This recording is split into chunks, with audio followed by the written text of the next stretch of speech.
This as normal? As I have done since becoming governor, I've been reflecting on my responsibilities to the people of Illinois. And one of those duties is to share with the public exactly what we know. In the coming days, we expect to see what has played out in Los Angeles and Washington, D.C. to happen here in Chicago. First, Donald Trump is positioning armed federal agents and staging military vehicles on federal property, such as the Great Lakes Naval Base.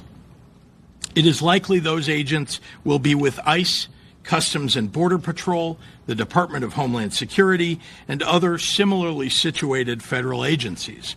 Many of these individuals are being relocated from Los Angeles for deployment in Chicago. We believe that staging that has already begun started yesterday and continues into today. Second, unidentifiable agents in unmarked vehicles with masks are planning to raid Latino communities and say they're targeting violent criminals. As we saw in Los Angeles, a very, very small percentage of the individuals they will target will be violent criminals. Instead, you are likely to see videos of them hauling away mothers and fathers, traveling to work or picking up their kids from school. Sometimes they will detain, handcuff, and haul away children. They are law-abiding individuals who pay taxes and contribute to the communities who feel safe going to work and attending mandatory immigration check-ins.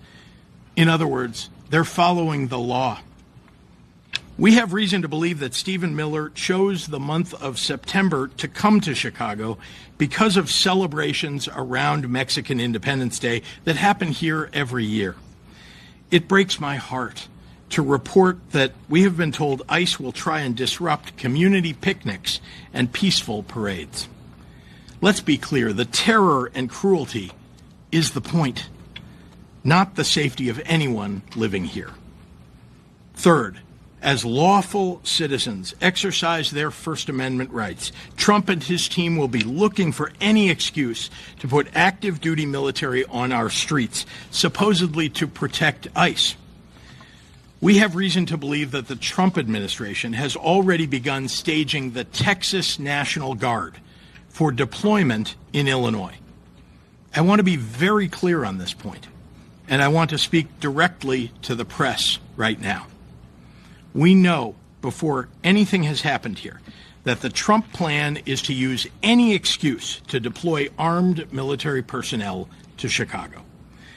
If someone flings a sandwich at an ICE agent, Trump will try and go on TV and declare an emergency in Chicago. I'm imploring everyone, if and when that happens, do not take the bait. Lastly, after about 30 days or so, we believe that they will pick up all of those resources that they send here to Chicago and send them to the next city in a blue state, ignoring cities in red states with higher violent crime rates than we have. None of this is about fighting crime or making Chicago safer. None of it.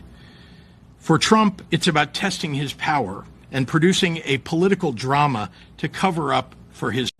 And they've made historic progress. However, we will never be able to end gun violence in Chicago as long as the president continues to allow tens of thousands of guns to be trafficked into our state and our city. The vast majority of guns do not come from Chicago. They are not made in Cook County. They are not bought in the state of Illinois. These guns come from red states. They are coming from Indiana. They are coming from Mississippi. They are coming from Louisiana. And that is the harsh reality, whether Republicans like it or not. Occupying our city will do nothing to solve this problem. No matter how much work we do or how hard we work, whether it's expanding our Detectives Bureau, investing in community violence intervention, and addressing the root causes of crime, None of it will ever be enough until the president decides to end the mass trafficking of guns in our city. For every gun that the Chicago Police Department fights to get off the streets, 2 or 3 more new guns come into our city. Chicago will continue to have a violence problem as long as red states continue to have a gun problem. Shootings will continue as long as this presidential administration continues to put politics over people. We have sued Glock over their semi-automatic guns that are easily converted into automatic weapons with switches. We have taken down gun stores in Indiana that illegally sell thousands of guns to traffickers who move them into Chicago. But whatever we shut down, and whenever we do this, another one pops up. The governor has worked extremely hard to strengthen our gun control laws across our state.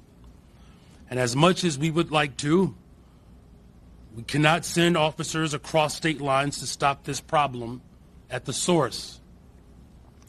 We only have jurisdiction over our own city. The governor only has jurisdiction over our state lines.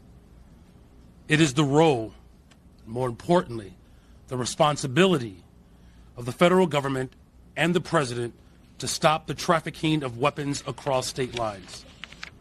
For every shooting in Chicago, there is a gun trafficker in Mississippi making money. There is a gun trafficker in Louisiana profiting off of our pain. And this is a serious problem that has gone on for far too long, and it requires serious solutions.